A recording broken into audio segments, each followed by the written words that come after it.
How you doing, YouTube?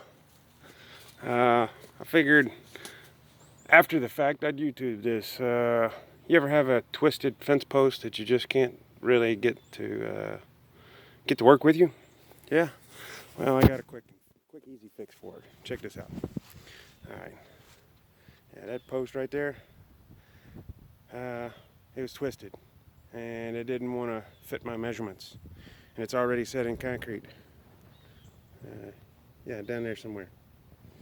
So my problem is taking it out is more of a problem than finding a resolution. So my resolution is a ratchet strap and a 3-foot piece of steel, very thick piece of steel pipe bolted to the top of the post.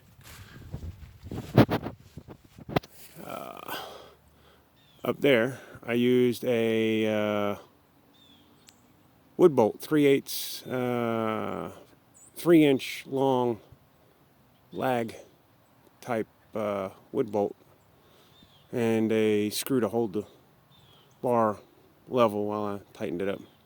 And then out here, I use a ratchet strap, which will twist the pole back the way that I want it, while levering it off of this pole. And I keep from twisting this pole by using the ratchet strap centered, not off of some other lever or whatnot. So I can use what I have easy and effectively to straighten a twisted post so that my fence fits like I want it to. Don't know that it helps, but there you go. Have a good one.